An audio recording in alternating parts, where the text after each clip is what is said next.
बिस्मिल्लाहिर्रहमानिर्रहीम। उम्मीद रखता हूँ आप सब खैरियत से होंगे। अच्छा, मैंने इससे पहले वीडियो एक बनाए थे यूटी पेशावर की एडमिशन के हवाले से, क्योंकि एडमिशन ऑलरेडी आप लोगों को पता है कि स्टार्ट हो चुके हैं। अब जो है ना, कुछ स्टूडेंट मुझे कह रहे थे कि अब हमको ये बताए कि एफएससी या हमारे मैट्रिक्स की मार्क्स हो और ईटा की मार्क्स हो ना, उसके एग्रीगेट हम कैसे निकालेंगे। यानी यूटी का एग्रीगेट का तरीका हमको नहीं आता, इसको थोड़ा सा हमको समझा दें। ये जो है ना, आज का जो वीडियो मैं बना रहा हूँ ये बहुत ज़्यादा आप लोगों के लिए इम्पोर्टेंट है। जो स्टूडेंट फ्रेश स्टूडेंट है यानी यूनिवर्सिटी में आ रहे हैं, तो उनके लिए बहुत ज़्यादा ज़रूरी है, क्योंकि इस पे जो है ना आप लोग अपना एग्रीगेट खुद घर बैठ कर निकाल सकते हैं। सही है, ना यूनिवर्सिटी जाना पड़ेगा ना और कुछ, सिर्फ यही एक वीडियो आप लोगों के लिए बहुत ज़्यादा काफ़ी होगा।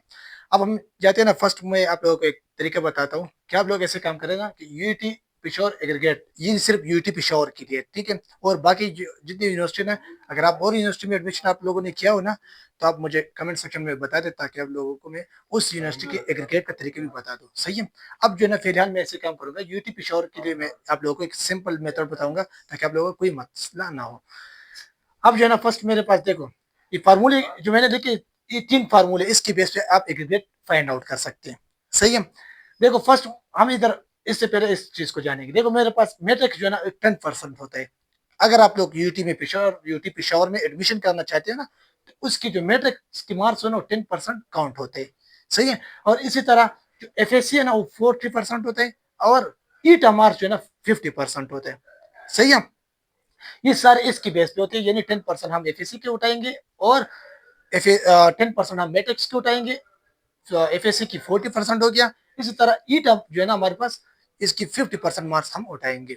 यानी यही हमारे पास इसका सिंपल मेथड है। अब फर्स्ट हम इधर जाएंगे एक्स। मेरे पास एक्स क्या चीज है, देखो इधर मैंने लिखा X plus Y plus Z. इनकी वैल्यू जो है ना मैं निकालूंगा, और एग्रीगेट स्कोर फाइंड आउट हो जाएगा। अगर इनकेस मेरे पास एक स्टूडेंट है, उसकी मैट्रिक्स मार्क्स में निकालना चाहता हूँ, यानी एक, अब जो है ना मैं ऐसे काम करता हूँ ना, फर्स्ट में मैट्रिक्स जो जो स्टूडेंट मैट्रिक्स के इसके कितने मार्क्स है, इधर मैं लिखूंगा। सपोज मेरे पास एक स्टूडेंट है ना, उसकी मैट्रिक्स की जो मार्क्स है ना, वो मेरे पास 1200 में, और मैं लिखूंगा कि उसकी मार्क्स आई है 850। ठीक है। ये 850 उसकी कितने में, 1200 में 850 मार्क्स आई है। सही है। अब मैं ऐसे काम करूंगा ना कि इसके लिए फर्स्ट यानी एक्स की वैल्यू फाइंड आउट करूंगा। एक्स की वैल्यू अगर मैं फाइंड आउट करूंगा, तो इसके लिए मैं क्या करूंगा, फर्स्ट देखो इधर मेरे पास इसके लिए कैलकुलेटर लाजिमी है, क्योंकि यूज करना, कि ताकि मेरे पास टाइम बचत हो जाए ना। तब मैं ऐसे काम करता हूँ ना कि फर्स्ट 850 इसको मैं लिखूंगा, यानी इधर मैंने कैलकुलेटर पे लिखे 850। सही है। इसको मैं डिवाइड करूंगा 1200 पे। इसको मैं डिवाइड करूंगा 1200 पे। इस पे जो मेरे पास आंसर आ गया वो 0.70 आया। इधर मैं लिखूंगा 0.70। अगर 0.70 को मैं ऐसे काम करूंगा, ये मेरे पास हो गया 0.70 एंड समथिंग। इधर आया है कि 83, इसको मैं लिख सकता हूँ 83। इसके साथ मैं क्या करूंगा, 100 इसके साथ मैं मल्टीप्लाई करूंगा। अब मैं ऐसे काम करूंगा, इसके साथ मैं 100 मल्टीप्लाई करूंगा। अगर 100 में मल्टीप्लाई करूंगा, तो मेरे पास क्या जाएगा, मैं इधर निकालूंगा कि 100 इसके साथ मैंने मल्टीप्लाई कर दिया, तो मेरे पास इसका फाइनली आ गया 70। यानी मैट्रिक्स की जो मार्क्स है ना, एक्स की वैल्यू वो 70% हो गई। सही है। इसको मैं ले लूंगा, ये मेरे पास 70 आ गया। सही है। अब सेकंड मेरे पास कौन सा स्टेप है, इसको जो है ना एक्स, इधर मैं लिखूंगा एक्स की वैल्यू मेरे पास क्या हो गया 70। तो इसको मैं इधर लिखूंगा 70, मेरे पास एक्स की वैल्यू आ गया। सही है। सेकंड, इस फार्मूले मुझे क्या कह रहा है कि आप वाई को फाइंड आउट करें। वाई क्या चीज है, वाई एफएससी की मार्क्स रिप्रेजेंट करते हैं। इधर जो है ना मैंने ओ लेवल लिखा है। देखो ओ लेवल का मतलब जो ब्रिटिश आप एजुकेशन होते हैं ना, उसके साथ रिलेटेड होते हैं, तो वो एजुकेशन भी इधर हम यूज कर सकते हैं। इसको ओ लेवल कहते हैं। और जो सिंपल हम मैट्रिक्स करते हैं, ये हमारे पास हम पाकिस्तानी एजुकेशन जो है। और इसमें जो है एफ एस सी हो गया, डी आई टी हो गया, डी ई टी, इसका मतलब डिप्लोमा आप लोग करते हो। और ए एस लेवल, इसका मतलब है कि जो फर्स्ट ईयर की मार्क्स होती है। सही है। और इधर अगर हमें ए लेवल लिखूँ, तो उसका मतलब ये होता है कि एफ एस सी, और यानी टोटल एफ एस सी की मार्क्स में लिख सकता हूँ। ठीक है। इधर जो हम ऐसे काम करें, सेकंड में वाई की वैल्यू फाइंड आउट करूंगा। अगर मैं वाई की वैल्यू फाइंड आउट करूंगा, तो इधर मैं लिखूंगा कि एफ एस सी की वैल्यू, मेरे पास एक बंदे, एक स्टूडेंट है, उसकी जो है ना एफएससी में 1200 में 900 मार्क्स आ गया। सही है। 900, तो मैं इधर लिखूंगा 900। और कितने में, 12, यानी 1200 में इसकी 900 मार्क्स आ गया। सही है। इसके लिए मैं क्या करूंगा, ऐसे काम करेंगे हम कि इस 900 को इस पे डिवाइड करूंगा मैं फर्स्ट, इस 900 को में से करूंगा, 900 में डिवाइड करूंगा 1200 के ऊपर, तो मेरे पास इसका आंसर, फाइनली आंसर आ गया 0.75। इधर मैं लिखूंगा 0.75, ठीक है। और इसके साथ मैं 400 को मल्टीप्लाई करूंगा। इधर तो मैं कह रहा था 40% है, ये 100 में से, और एग्रीगेट हमेशा एफ यानी यूटी पिशावर का एग्रीगेट 1000 में आता है, सही है। और अगर आप लोग 100 में निकालना चाहते हैं तो इसके लिए मैं आप लोगों को एक लास्ट में ट्रिक बता दूंगा। अब जो मैं जो कर रहा हूँ ना, ये क्या है, यानी 400, इसका मतलब है कि हम 40%, यानी 40% में इधर 1000 में क्या हो जाएगा 400%। इधर ही क्या है, यानी 10% है, इधर ही 1000 में 100% हो गया।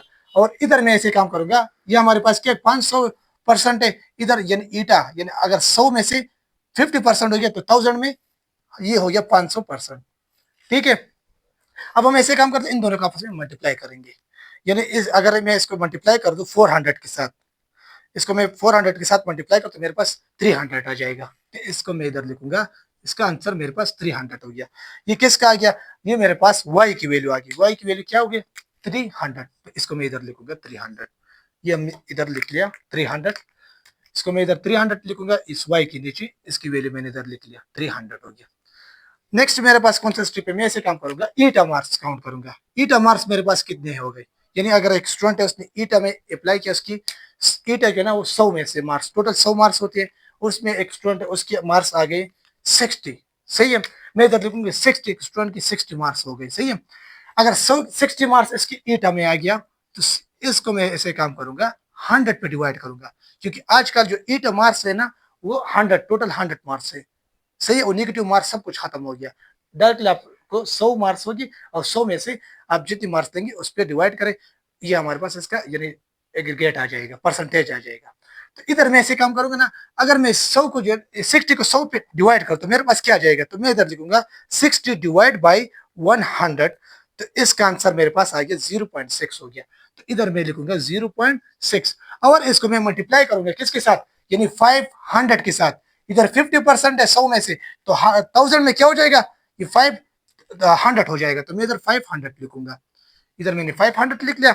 अब मैं ऐसे काम करता हूँ ना कि इसको मैं 500 के साथ मल्टीप्लाई करूंगा। अगर मैं 500 के साथ इसको मैं मल्टीप्लाई कर दूं तो ये मेरे पास हो जाएगा 300, यानी 300 हो गया, सही है। तो 300 ये हो गया। तो अब मैं ऐसे काम करते कि y की वैल्यू तो हो गया, z की वैल्यू मेरे पास क्या हो गया, ये 300 हो गया, तो इधर मैं लिखूंगा 300, सही है, ये हो गया 300।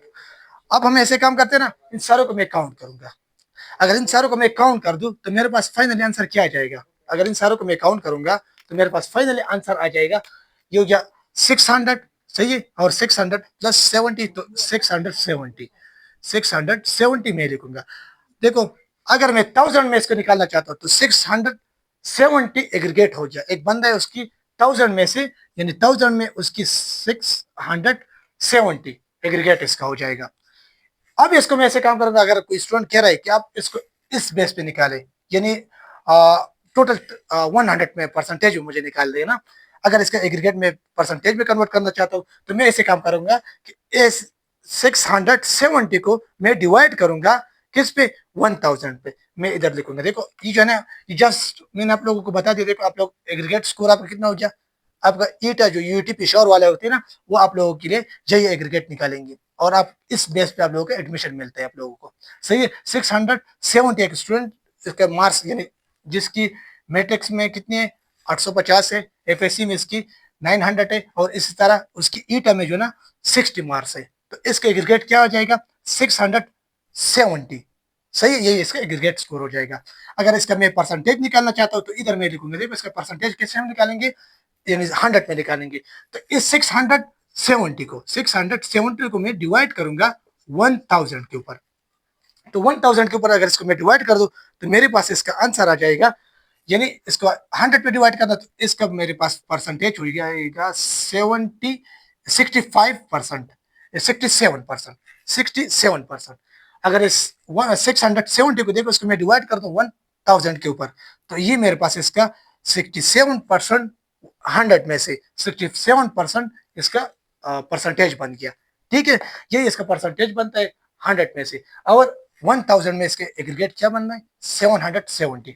आप लोगों को यही बेस्ट ट्रिक है, इसके थ्रू पे आप लोगों के एडमिशन होता है। जो यूटीपी श्योर वाला आप लोगों के एग्रीगेट निकालते हैं, यही तरीका है, सही है। आप लोग ऐसे काम करें, इस वीडियो को अपने और दोस्तों के साथ भी शेयर करें ताकि उन लोगों को भी फायदा हो जाए। और ये बहुत ईजी तरीका है ताकि आप लोग घर बैठे और अपने एग्रीगेट निकालें, कोई टेंशन ना हो। जो भी आप लोग मार्क्स ले तो इस पे डिवाइड करें। अगर आप लोगों की एफएससी में जो है ना फर्स्ट ईयर की ईट यानी फर्स्ट ईयर आ गया, अगर सेकंड ईयर के मार्क्स नहीं काउंट होती ना, तो फर्स्ट ईयर आप ऐसे काम करें।